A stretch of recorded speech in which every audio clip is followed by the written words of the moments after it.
Good evening all of you. स्वागत है आप सभी मित्रों का आज की इस मुलाकात में, चर्चा में। आज जो हमारी बातचीत हो रही है 360 डिग्री कॉन्सेप्ट कवरेज सीरीज में, मॉड्यूल सी का जो लास्ट टॉपिक है उस पर आज हमारी चर्चा हो रही है। जो बैंकिंग सेक्टर में डेवलपमेंट हुआ है उन पर चर्चा हमारी हो रही है। आज बातचीत हमारी होगी नैबफिट पर, national bank for financing infrastructure development 2021 में। आपका ये डेवलपमेंट बैंक के रूप में, डेवलपमेंट फाइनेंशियल इंस्टीट्यूशन के रूप में इसको एस्टैब्लिश किया गया था इंफ्रास्ट्रक्चर सेक्टर के डेवलपमेंट के लिए। और साथ ही साथ हमारी बातचीत होगी national asset reconstruction company limited NARCL और IDRCL। NARCL जिसको आप सामान्य बोलचाल की भाषा में बैड बैंक के रूप में सुनते हैं, इस पर आज हमारी पूरी पूरी चर्चा होने वाली है। तो ये मुद्दे हैं जो आज हम कवर करने वाले हैं। शुरू करें फिर अपनी बातचीत। क्लियर है भैया? चलिए। तो आज जो हमारी बातचीत होगी उसके पहले एक इंपॉर्टेंट सूचना आपके लिए है। सूचना ये है कि उम्मीद है आप सभी ने अपने अपने रजिस्ट्रेशन कर लिए होंगे मैं एग्जामिनेशन के लिए। महापैक में इसके विषय में आपको हमेशा जानकारी देता रहता हूं। महापैक आपके लिए एक वन स्टॉप सोल्यूशन की तरह काम करता है। महापैक में आपको सारे रनिंग बैचेस प्लस सारे पेड बैचेस का एक्सेस आपको मिलता रहता है जब तक इसकी वैलिडिटी होगी। साथ ही साथ इसमें जो ई बुक के एक्सेस है वो भी आपको मिलता है। इंडिविजुअल बैचेस की बात करें तो फाउंडेशन 2.0 बैच आपके लिए ऑलरेडी चल रहा है। अगर आप महापैक लेंगे तो इंडिविजुअल बैच उसमें ऑलरेडी जुड़ा हुआ होता है, उसके लिए आपको कुछ भी अलग से पे करने की जरूरत नहीं है। आप में से ऐसे अगर कोई बैंकर हैं जो नवंबर वाला एग्जाम टारगेट कर रहे हैं और या उनके पास काम है वो रेगुलर नहीं पढ़ पा रहे हैं, हो सकता है ब्रांच बहुत दूर हो या वर्क प्रेशर बहुत ज़्यादा हो, बड़ी ब्रांच हो, ये पॉसिबिलिटी है, तो वो रेगुलर लाइव क्लास नहीं कर पा रहे। ऐसे कई सारे बैंकर्स की रिक्वेस्ट हमारे पास आई थी कि सर कुछ ऐसा होना चाहिए जिसमें हम वीकेंड बैच ज्वाइन कर सके ताकि लाइव पढ़ सके। तो वीकेंड बैच आप सभी मित्रों के लिए लॉन्च कर दिया गया है। 21 फरवरी से वीकेंड बैच में क्लासेस शुरू हो रही। ये टारगेट कर रहा है आपका नवंबर 2026 का एग्जामिनेशन। चलिए अब शुरू करते हैं आज की चर्चा। सबसे पहले हम बातचीत करेंगे नैबफिट की। National bank for financing infrastructure development क्या है, इसको पहले समझ लेते हैं। मैं आपसे पूरी बात बता देता हूं, फिर पीपीटी की तरफ जाएंगे। देखिए, किसी भी डेवलपिंग कंट्री के लिए, भारत जैसे डेवलपिंग कंट्री के लिए स्पेशली, जो इंफ्रास्ट्रक्चरल डेवलपमेंट है वो बेहद जरूरी है। इंफ्रास्ट्रक्चरल डेवलपमेंट आपके देश में डेवलपमेंट भी लेके आता है, जॉब भी क्रिएट करता है, और ये सस्टेनेबल डेवलपमेंट के लिए बहुत इंपॉर्टेंट है। अब इंफ्रास्ट्रक्चरल डेवलपमेंट हो सके प्रॉपर, इसलिए जरूरी है कि उसको टाइमली और एडिक्वेट अमाउंट में पैसा मिलता रहे। क्लियर है? तो कई बार क्या होता है कि बैंकिंग सेगमेंट से पैसा मिलना थोड़ा सा मुश्किल हो जाता है और वो बहुत बड़े अमाउंट में पैसा मिल भी नहीं पाता है, या उनको फंड की उतनी समस्या जितनी बनी रहती उतना एडिक्वेट अमाउंट में फंड नहीं मिल पाता है। भारत सरकार ने 2021 में नैबफिट एक्ट लाकर, ये जो नैबफिट है national bank for financing infrastructure development, ये एक डेवलपमेंट फाइनेंशियल इंस्टीट्यूशन की तरह भारत में काम कर रहा है, यानी डेवलपमेंट फाइनेंशियल इंस्टीट्यूशन ही है, ये DFI है, और इंफ्रास्ट्रक्चर सेक्टर के डेवलपमेंट के लिए काम करता है। कैसे कैसे काम करता है ये सारी बातचीत हम जानने वाले। 2021 में नैबफिट की स्थापना की गई थी कुल 1 लाख करोड़ रुपए की पूंजी के साथ। उद्देश्य ये था कि ये भारत के अंदर इंफ्रास्ट्रक्चर डेवलपमेंट के लिए फंड प्रोवाइड करेगा। तो जो आपका नैबफिड है यानी national bank for financing infrastructure development है, ये एक ऐसा डेवलपमेंट फाइनेंशियल इंस्टीट्यूशन है जिसका काम है इंफ्रास्ट्रक्चरल डेवलपमेंट के लिए फंड प्रोवाइड करना। अब अगर हम नैबफिड की बात करें तो नैबफिड को एस्टैब्लिश किया गया भारत सरकार के द्वारा 2021 में। नैबफिड आता है national bank for financing infrastructure development. मैं कुछ बातें यहां पर पहले इंपॉर्टेंट है जो लिख दूं। नैफिड यानी national bank for financing infrastructure development, इसका एस्टैब्लिश कब का है? 2021 में है। इसकी जो शेयर कैपिटल है, यानी जो इसकी कैपिटल है, जो इसकी पूंजी है, अगर हम इसकी संपत्ति की बात करें, कैपिटल की बात करें, तो 1 लाख करोड़ रुपए की पूंजी के साथ इसको स्थापित किया गया था। एक एक बात को ध्यान से आपको सुनते चलना है। क्लियर है? 1 लाख करोड़ रुपए की पूंजी के साथ इसे स्टैब्लिश किया गया। अब अगर हम इसका फंक्शन देखें, फंक्शन की अगर हम बात करें तो फंक्शन को हम दो हिस्सों में डिवाइड कर सकते हैं। बहुत इत्मीनान से सुनिएगा। कौन कौन से दो हिस्से हैं जिनमें हम डिवाइड कर सकते हैं? पहला तो इसका है फाइनेंशियल एक्टिविटीज। पहला क्या है भैया इसका? Financial activities. एक्टिविटीज को ध्यान से समझिएगा, फाइनेंशियल एक्टिविटीज है। दूसरा है इसका डेवलपमेंट एक्टिविटीज। डेवलपमेंट एक्टिविटीज, मैं पहले सारी बातें आपको बता दे रहा हूँ, पीपीटी में आगे सारी बातें लिखी हुई हैं, उस पर हम आगे चर्चा कर लेंगे। किनका किनका स्टेक्स है इस पर भी बातचीत करेंगे। देखो, जब नैबफिड की स्थापना हुई तो इसके 100% शेयर्स जो हैं वो भारत सरकार के पास हैं, जिन्हें आने वाले वर्षों में धीरे धीरे कम करके 26% तक लाया जाएगा। मैं इस बात को फिर से दोहरा रहा हूँ। नैबफिड की जब स्थापना हुई, जब इसको स्टैब्लिश किया गया, तो इसके 100% शेयर या 100% जो इक्विटी है वो गवर्नमेंट ऑफ इंडिया के पास है, लेकिन आने वाले वर्षों में इसे धीरे धीरे कम करके कितना लाया जाएगा? 26% तक लाया जाएगा। क्लियर हो गए? यानी आगे चल के नैबफिड एक पब्लिक कंपनी के रूप में आपको देखने को मिलेगी। अब इसके फंक्शंस की अगर हम बात करें तो फंक्शंस को हम दो हिस्सों में डिवाइड कर देते हैं। एक है आपका फाइनेंशियल एक्टिविटीज, दूसरा है आपका डेवलपमेंट एक्टिविटीज। फाइनेंशियल एक्टिविटीज क्या है? फाइनेंशियल एक्टिविटीज है भैया इंफ्रास्ट्रक्चर सेक्टर के लिए फंड की उपलब्धता बना के रखना, है ना, फंड अवेलेबिलिटी करना, फंड अवेलेबिलिटी बनाना। इसके अलावा अगर आपने लोन ले रखा है तो उसको एक्सटेंशन देना। एक्सटेंडेड लोन प्रोवाइड करना, रीफाइनेंसिंग की सुविधा देना, ये रीफाइनेंसिंग भी देता है। अब एक एक करके इन तीनों को समझ लेते हैं। पहला, इंफ्रास्ट्रक्चर सेक्टर के लिए लोन उपलब्ध कराना, ये इसका सबसे पहला फाइनेंशियल। और जो लोन होता है, क्योंकि इंफ्रास्ट्रक्चर में जो लोन होता है भैया वो लॉन्ग टर्म की पीरियड का लोन लिया जाता है, क्योंकि इंफ्रास्ट्रक्चर ऐसा नहीं कि आज आपने कोई इंफ्रास्ट्रक्चर शुरू किया, एक पावर प्लांट बनवाना है, कहीं फ्लाईओवर बनवाना है, ब्रिजेस बनवाने हैं, तो वो अभी बनना शुरू हो 6 महीने में बनकर तैयार हो जाएगा, ऐसा नहीं होता। इंफ्रास्ट्रक्चर लॉन्ग टर्म का फंड रिक्वायरमेंट होता है इंफ्रास्ट्रक्चर में, तो ये लॉन्ग टर्म के फंड की व्यवस्था करता है। तो मीडियम टू लॉन्ग टर्म का फंड आपको यहाँ पर ये उपलब्ध कराता है। दूसरा है लोन एक्सटेंशन का काम। जैसे मान लेते हैं किसी इंफ्रास्ट्रक्चर सेक्टर में पहले से कोई लोन लिया गया था, कोई इंफ्रास्ट्रक्चर बन रहा था, उसके लिए पहले से कोई ऋण लिया गया था, लेकिन अब उसमें और ऋण की आवश्यकता है, तो उस लोन को एक्सटेंड करना, लोन एक्सटेंशन की फैसिलिटी देना, ये भी करता है आपका नैफिड। अगला है रीफाइनेंसिंग फैसिलिटी उपलब्ध कराना। तो फाइनेंसिंग अगर पहले से फाइनेंस मिला हुआ है, उसे दोबारा ऋण की आवश्यकता है, या बैंक ऋण दिया हुआ है, वो ऋण बैंकों को वापस नहीं हो पाया है, तो रीफाइनेंसिंग सुविधा उपलब्ध कराना, ये भी काम करता है आपका नैफिड। तो ये इसकी फाइनेंशियल एक्टिविटीज है। डेवलपमेंट एक्टिविटीज में अगर हम देखें, तो डेवलपमेंट एक्टिविटीज के पहले आपको यह समझना है कि नैबफिड फाइनेंशियल से इसके इंफ्रास्ट्रक्चर सेक्टर के लिए बॉन्ड इशू करने का भी काम करता है। अभी जब हम देखेंगे कि नैबफिड के लिए पैसे का सोर्स क्या क्या है, नैबफिड के पास ये पैसा कहां से आता है, तो नैबफिड भैया ऋण भी ले सकता है मल्टीलेटरल इंस्टीट्यूशन से, नैबफिड बॉन्ड भी जारी कर सकता है। तो नैबफिड बॉन्ड भी इशू करेगा, और नैबफिड जो भी बॉन्ड इशू करेगा, इस पर गारंटी जो लेती है, भारत सरकार ने कहा भैया कि आप जो भी बॉन्ड इशू करेंगे, पहले वर्ष हम 5,000 करोड़ रुपए की इस पर आपको गारंटी भी दे रहे हैं। 5,000 करोड़ रुपए तक की गारंटी भी देता है कौन? गवर्नमेंट ऑफ इंडिया देता है। तो ये बॉन्ड भी जारी कर सकता है। अब बॉन्ड अगर जारी करेगा तो इसका मतलब है कि बॉन्ड अगर इशू हो रहा है, तो बॉन्ड कोई ना कोई परचेज करेगा, तब तो उसमें पैसा आएगा। यानी आने वाले दिनों में आपको नैबफिड के बॉन्ड भी बाजार के अंदर दिखाई देंगे, जिन पे आप इन्वेस्टमेंट के पर्पज से पैसा लगाते हैं और इंफ्रास्ट्रक्चर सेक्टर को पैसा मिलता है। तो नैबफिड का ये भी काम है कि वो बॉन्ड मार्केट को डेवलप करे, यानी जो इंफ्रास्ट्रक्चर सेक्टर का बॉन्ड मार्केट है उसको डेवलप करने का काम भी कौन करेगा भैया? आपका नैफिड ही करेगा। तो डेवलपमेंट एक्टिविटीज में क्या है? बॉन्ड मार्केट को डेवलप करना। इंफ्रास्ट्रक्चर सेक्टर के लिए बॉन्ड मार्केट को डेवलप करने का काम भी कौन करेगा भैया? आपका नैबफिड करेगा। तो बॉन्ड के माध्यम से भी ये पैसा जो है रेस करता है और बॉन्ड मार्केट को डेवलप करने का काम करेगा आपका नैबफिड। तो नैबफिड के ये फाइनेंशियल एक्टिविटीज हैं और ये डेवलपमेंट एक्टिविटीज हैं। ठीक है, इतनी बात। नैबफिड क्या है, क्यों स्टैब्लिश किया गया था, इसका पर्पस क्या था, उद्देश्य क्या था, ये सारी बात क्लियर है। अब एक एक करके इसको पढ़ते चलते। देखो भैया, the national bank for financing and infrastructure and development bill 2021 लाया गया, इंट्रोड्यूस किया गया था लोकसभा में 22 मार्च 2021 को। The bill seeks to establish the national bank for financing and infrastructure development NaBFID as the principal development financial institution. क्या है भैया? एक प्रिंसिपल डेवलपमेंट फाइनेंशियल, यानी डेवलपमेंट फाइनेंशियल इंस्टीट्यूशन के लिए काम करेगा, इंफ्रास्ट्रक्चर फाइनेंसिंग के लिए, इंफ्रास्ट्रक्चर सेक्टर के डेवलप होने के लिए। 28 मार्च 2021 को bill was approved by the president of India and it has become an act. 28 मार्च 2021 को भारत के प्रेसिडेंट ने इसको अनुमति दे दी और ये एक अधिनियम बन गया। ऑथोराइज शेयर कैपिटल कितनी है भैया? 1 लाख करोड़ रुपए है, और इनिशियल जो शेयर होल्डिंग है वो 100% गवर्नमेंट ऑफ इंडिया के हाथ में है। आगे चल के इसे कम करके 26% तक लाया जाएगा। एक एक बात को ध्यान से समझते चलना। नैबफिड की जो रेगुलेटिंग अथॉरिटी है, ध्यान समझना, इसकी जो रेगुलेटिंग अथॉरिटी है वो कौन है? रिजर्व बैंक ऑफ इंडिया है। रेगुलेटिंग अथॉरिटी कौन है? Reserve Bank of India. ये पूछा हुआ सवाल है भैया, नैफिड को रेगुलेट कौन करता है?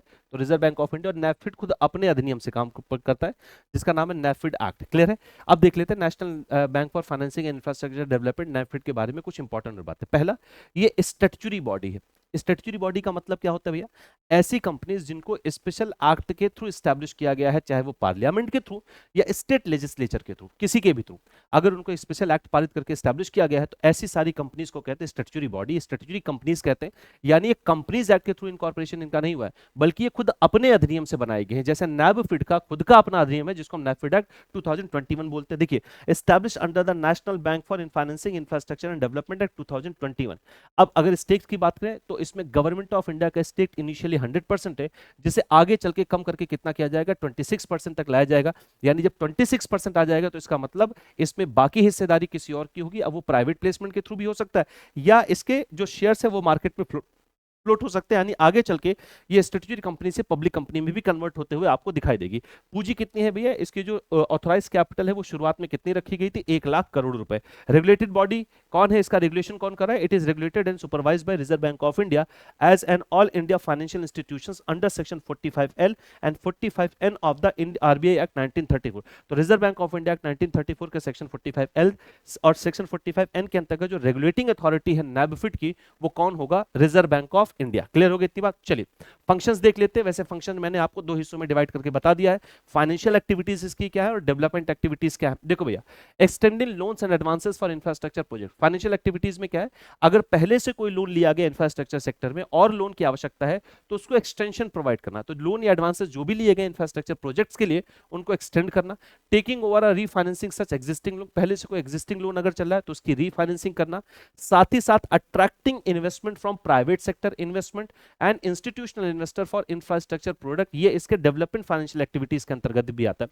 तो इसका काम है जो प्राइवेट इन्वेस्टर्स हैं उनको इंफ्रास्ट्रक्चर सेक्टर में अट्रैक्ट करना कि भैया आइए यहां पूंजी लगाइए। भारत के अंदर इंफ्रास्ट्रक्चर सेक्टर में एफडीआई को, सिर्फ डोमेस्टिक इन्वेस्टर्स को ही नहीं बल्कि जो एफडीआई जैसे इन्वेस्टमेंट है, एफआईआई जैसे जो इन्वेस्टमेंट है, इंस्टीट्यूशनल इन्वेस्टर्स और जो डायरेक्ट इन्वेस्टमेंट करना चाहते हैं इंफ्रास्ट्रक्चर सेक्टर में भारत के अंदर, उनको अट्रैक्ट करने का काम भी कौन करेगा, आपका नैफिड करेगा। Organising and facilitating foreign participation in infrastructure project, यानी जैसे मैंने आपको पीछे बताया एफडीआई भारत के अंदर लेकर आना, और इंस्टीट्यूशनल इन्वेस्टमेंट का मतलब है कि एफआईआई फॉरेन इंस्टीट्यूशनल इन्वेस्टमेंट्स को भी भारत के अंदर लेकर आना, एफआईआई। क्लियर है, एफडीआईज और एफआईआईज को अटेंड करना। Facilitating negotiation with various government authorities, dispute resolution in the field of the infrastructure financing. देखिए इंफ्रास्ट्रक्चर फाइनेंसिंग में क्या होता है, कई सारे डिपार्टमेंट, कई सारे मिनिस्ट्रीज शामिल होते हैं। तो कई बार क्या होता है, उनमें किसी बिल को पास कराने को लेकर या कुछ और बड़ा डिस्प्यूट होता है, कंफ्लिक्ट होता है, तो उस कंफ्लिक्ट को रिजॉल्व करवाने का काम भी कौन करेगा, नैफिड।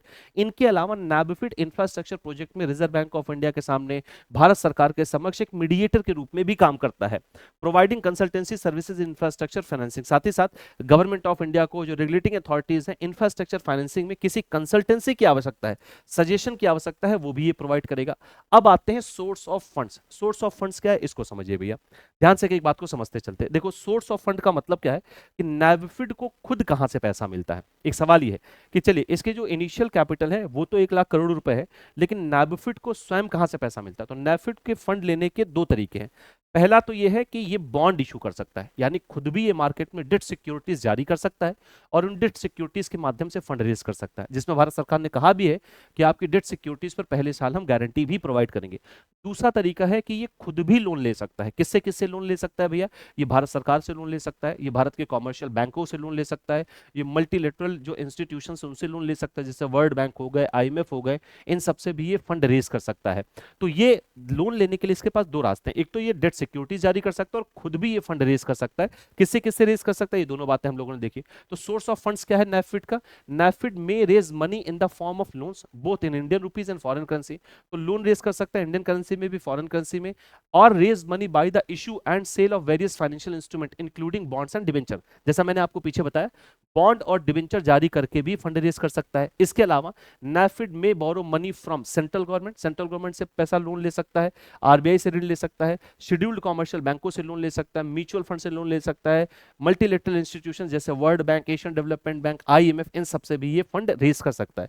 तो ये इसके लोन लेने की क्षमता है, ये कहां कहां से ऋण ले सकता है। ठीक है, तो नैबफिड बेसिकली किस लिए स्टैब्लिश किया गया था, भारत में इंफ्रास्ट्रक्चर सेक्टर के डेवलपमेंट के लिए फाइनेंसिंग की जो सुविधा है उसको प्रोवाइड करने के लिए। क्लियर है, नैफिड कैसे कैसे फाइनेंस देगा, ये बात सारी बात समझ में आ गई।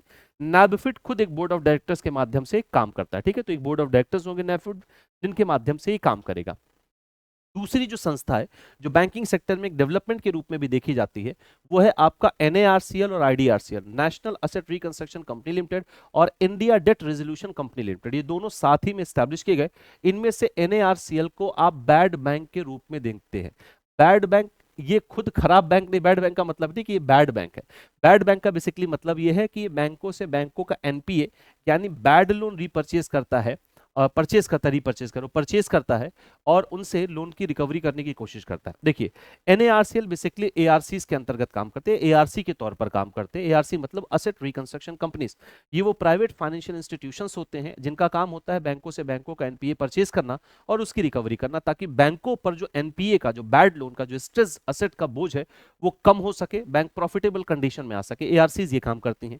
एआरसी को स्टैब्लिश किया जाता है SARFAESI act, securitisation and reconstruction of financial asset and enforcement securitisation and reconstruction of financial asset and enforcement of security interest act 2002, ये जून 2002 में लाया गया था। इस अधिनियम के माध्यम से बैंकों को ये ताकत दी गई थी कि बिना कोर्ट इंटरवेंशन के बैंक प्रॉपर्टीज का जो उनके फेवर में, जिस पर उनके फेवर में चार्ज क्रिएट किया गया है, उन पर वो रिकंस्ट्रक्शन कर सकती है, उनका सिक्योरिटाइजेशन कर सकती है और इन्फोर्समेंट कर सकती है, यानी बिना कोर्ट के इंटरवेंशन के बाजार के अंदर उन प्रॉपर्टीज को बेचकर अपने लोन की रिकवरी कर सकती है। इसी सरफेसी एक्ट के सेक्शन 3 के अंतर्गत एआरसीज की स्थापना की जाती है। एनएआरसीएल खुद एआरसी के तौर पर काम करता है। तो एनएआरसीएल को हम बैड बैंक इसलिए कहते हैं, बेसिकली ये बैंकों से बैंकों का बैड लोन यानी उनका एनपीए परचेज करता है और उसे रिकवरी करने का प्रयत्न करता है। क्लियर हो गया भैया? एनएआरसीएल किस उद्देश्य के साथ एस्टैब्लिश किया गया था और एनएआरसीएल में और आईडीआरसीएल में डिफरेंस क्या है? देखिए एनएआरसीएल बेसिकली क्या है, ये एनपीए के केस में इसका काम है एनपीएस को मैनेज करना, जैसे बैंकों से बातचीत करना, बैंकों से डील करना, एनपीएस को परचेज करना, ये सारे काम करता है एनएआरसीएल। और उसकी जो रिकवरी होती है, यानी जो प्रैक्टिकल काम है, जो प्रैक्टिकल एक्टिविटीज है, उसकी रिकवरी करने का जो काम करेगा वो कौन करेगा? आईडीआरसीएल करेगा। तो आईडीआरसीएल बेसिकली एनएआरसीएल की एक ऑपरेटिंग कंपनी के रूप में उसके साथ में काम कर रहा है। एनएआरसीएल और आईडीआरसीएल को एस्टैब्लिश करवाया है पब्लिक सेक्टर बैंक्स ने, ये याद रखिएगा। एनएआरसीएल में पब्लिक सेक्टर बैंकों की जो हिस्सेदारी है वो 51% है, आईडीआरसीएल में पब्लिक सेक्टर बैंकों की जो हिस्सेदारी है वो 49%। तो एस्टैब्लिश किसने करवाया, उद्देश्य क्या है, ये बात क्लियर है? देखिए the bad bank structure and consist of, देखिए national asset reconstruction company limited यानी एनएआरसीएल और India debt resolution company limited यानी IDRCL. NARCL aggregate and consolidate stress asset NPAs of banks for resolution. NARCL का काम है भैया NPS को aggregate करना, बैंकों से बात करना, डील करना, उनके एनपीएस को परचेज करना, लेकिन जो रिकवरी का काम होगा यहां पर क्लियर है। आईडीआरसीएल एक्ट एज सर्विस या operational entity to manage asset and engage professional for turn around. उसकी रिकवरी का काम, अपने रिकवरी के लिए प्रोफेशनल को एंगेज करना, उसकी रिकवरी करना, उसको मैनेज करना, ये सारे काम आईडीआरसीएल देखेगी। इन एनएआरसीएल पब्लिक सेक्टर बैंकों की जो स्टेक होल्डिंग है वो 51% है और आईडीआरसीएल पब्लिक सेक्टर बैंकों की जो स्टेक होल्डिंग है वो 49% है। ये दोनों इंपॉर्टेंट है, ये दोनों बातें याद रखिएगा। क्लियर है इतनी बात? और बाकी जो है वो प्राइवेट लेंडर्स होल्ड कर रहे हैं। एनएआरसीएल को एस्टैब्लिश किया गया था 7 जुलाई जो है 2021 में। अब ये जो चार्ट मैं आपके सामने दिखा रहा हूं, इस चार्ट को बहुत इत्मीनान से समझिएगा, यहां से आपके क्वेश्चन बन सकते हैं। पहले मैं आपको वो बात बता दूं जो आपने यहां पर पहले अभी से समझ रखी है। देखिए ये जो 51% है और ये जो 49% है, ये बेसिकली स्टेक होल्डिंग है। एनएआरसीएल में पब्लिक सेक्टर बैंकों की स्टेक होल्डिंग 51% है, बाकी प्राइवेट इन्वेस्टर्स हैं। आईडीआरसीएल में पब्लिक सेक्टर बैंकों की जो स्टेक होल्डिंग है वो 49% है। ये बात क्लियर हो गई? चलिए अब बाकी बात समझते हैं। इसकी स्थापना के समय भारत सरकार ने ये अनाउंसमेंट किया कि जो बैड बैंक यानी जो एनएआरसीएल है वो बैंकों से लगभग 2 लाख करोड़ रुपए के एनपीएस को परचेज करेगा। ध्यान से मेरी एक बात को समझिएगा, 2 लाख करोड़ रुपए क्या है ये बात समझ में आएगा, यानी कुल जो एनपीए परचेज करने हैं वो 2 लाख करोड़ रुपए एनपीए परचेज करना है, जो टोटल का होता है 1.8%। क्लियर हो गया? जितना एनपीए इस समय बाजार में है उसके टोटल का 1.8% है। अभी ध्यान से इस बात को समझिएगा। अब इस 2 लाख करोड़ रुपए को 2 फेज में एनएआरसीएल यानी बैड बैंक परचेज करेंगे। 2 फेज कौन कौन सा है? जो फेज 1 है आपका भैया, एक एक बात को ध्यान समझिएगा, उसमें 90,000 करोड़ रुपए परचेज किए जाएंगे। क्लियर है? 2 लाख रुपए में से फेज 1 में 90,000 करोड़ परचेज किए जाएंगे, जो कुल का होता है 0.8%। और फेज 2 में लिया जाएगा 1,10,000 करोड़ रुपए एनएआरसीएल को बैंक ट्रांसफर करेंगे, जो होता है 1%। इतनी बात क्लियर है? मैं फिर से सारी बात बता दूं। 51% का मतलब है पब्लिक सेक्टर बैंकों का जो ओनरशिप है, जो स्टेक होल्डिंग है एनएआरसीएल में, वो है 51%। आईडीआरसीएल में 49% है पब्लिक सेक्टर बैंक्स का। कुल 2 लाख करोड़ रुपए एनपीए का ट्रांसफर होना है, जो 2 फेज में होगा। पहले फेज में 90,000 करोड़ रुपए जाएंगे, दूसरे फेज में जाएंगे आपके 1,10,000 करोड़ रुपए। इतनी बातें क्लियर हो गई? अब 15% तो 30,600 करोड़ रुपए है क्या, इसको यहां पर समझते हैं। देखो भैया, पहली बात तो ये है कि एनएआरसीएल यानी national asset reconstruction company limited, इसको बहुत ध्यान से समझिएगा, बहुत इंपॉर्टेंट बात मैं आपको बताने जा रहा हूं। NARCL, बहुत इत्मीनान से समझिएगा, NARCL कम से कम यानी एटलीस्ट कम से कम 500 करोड़ रुपए का एनपीए परचेज करेगा, यानी 500 करोड़ से कम का एनपीए वो नहीं लेगा, 500 करोड़ रुपए का एनपीए परचेज करेगा। ठीक हो गई इतनी बात। चलिए दूसरा क्या है, अब जैसे मान लेते हैं कि स्टेट एग्जांपल के तौर पर स्टेट बैंक ऑफ इंडिया ने 500 करोड़ रुपए का एनपीए बेच दिया, तो स्टेट बैंक ऑफ इंडिया को इससे क्या फायदा होगा? एनएआरसीएल ने कहा कि अगर आप मुझे 500 करोड़ रुपए का एनपीए बेच रहे हो तो इसका 50% तो आपको मैं तुरंत कैश दे दूंगा, बाकी का जो 85% बचा है, 85% बचा है उसका जारी हो जाएगा सिक्योरिटी रिसिप्ट। क्या जारी हो जाएगा? Security receipt. क्या होता है सिक्योरिटी रिसिप्ट? बेसिकली जो बैंकों के पास ये एनपीए आया है उसका जो एनएआरसीएल है वो उसको मार्केटेबल सिक्योरिटीज में कन्वर्ट कर देती है। मार्केटेबल सिक्योरिटी में कन्वर्ट करने का मतलब उनको एक तरीके से शेयर्स में कन्वर्ट कर देते हैं, जिसको क्वालिफाइड बायर्स खरीदते हैं। इसी प्रोसेस को सिक्योरिटाइजेशन कहा जाता है। यानी अगर मैं आसान भाषा में कहूं तो इनको शेयर्स में कन्वर्ट करके बाजार के अंदर उतार दिया जाएगा, क्वालिफाइड बायर्स उसको परचेज कर लेंगे। क्वालिफाइड बायर्स में बैंक, फाइनेंशियल इंस्टीट्यूशंस ये सारे शामिल होते हैं। क्वालिफाइड बायर्स परचेज कर लेंगे, उस माध्यम से जो पैसा आएगा वो आपको 85% के रूप में दे दिया जाएगा। तो अगर एनएआरसीएल एग्जाम्पल के तौर पे एसबीआई का 500 करोड़ लेता है तो उसमें से 15% आपको कैश के रूप में तुरंत दे दिया जाएगा, बाकी 85% का आपके नाम पर सिक्योरिटी रिसिप्ट जारी कर दिया जाएगा। अब ये सिक्योरिटी रिसिप्ट अगर डिफॉल्ट हो गई तो, एआरसी डिफॉल्ट कर गई तो, asset reconstruction company NARCL default कर गई तो भारत सरकार ने कहा नहीं, मैं आपको गारंटी दे रहा हूं पहले 5 साल के लिए एसआर पर, यानी जो सिक्योरिटी रिसिप्ट है उस पर कितनी? 30,600 करोड़ रुपए की। तो सेंट्रल गवर्नमेंट की गारंटी है 5 साल के लिए 30,600 करोड़ रुपए का, बेसिकली सिक्योरिटी रिसिप्ट पर ये गारंटी है। और जो लोन ट्रांसफर होगा उस पर 15% आपको कैश के रूप में एनएआरसीएल तुरंत दे देगा। ये चार्ट आपसे ही बताना चाह रहा है। क्लियर हो गई इतनी बातें? इस चार्ट को चाहे तो आप स्क्रीनशॉट ले लीजिए, मैंने पूरी बात इसकी विधिवत आपको बता दी है। तो ये है एनएआरसीएल का काम। एनएआरसीएल क्या क्या करेगा इस पर हमने पूरी चर्चा कर ली है। तो आज के लिए इतनी ही बातचीत रखते हैं मित्रों। कल जब मेरी आपसे मुलाकात होगी तो मॉड्यूल डी की शुरुआत होगी, जो सबसे इंपॉर्टेंट मॉड्यूल है आपके पूरे सिलेबस में। आज हम लोगों ने नैबफिड, एनएआरसीएल और आईडीआरसीएल पर चर्चा कर ली। कुछ भी आप और मुझसे जानना चाहते हैं, पूछना चाहते हैं तो इस क्यूआर कोड को स्कैन करके एक डेडिकेटेड टेलीग्राम ग्रुप है आपके लिए, आप उससे जुड़ सकते हैं, या आप टेलीग्राम पर जाएं, सिंपली सर्च करें आशीष सर IBCIB एग्जाम्स, आप इस माध्यम से भी मुझसे जुड़ सकते हैं। ठीक है जितनी बात, तो आज के लिए इतनी चर्चा रखते हैं, मिलते हैं नेक्स्ट मुलाकात में बाकी चर्चा करने के लिए। आज के लिए बहुत बहुत धन्यवाद।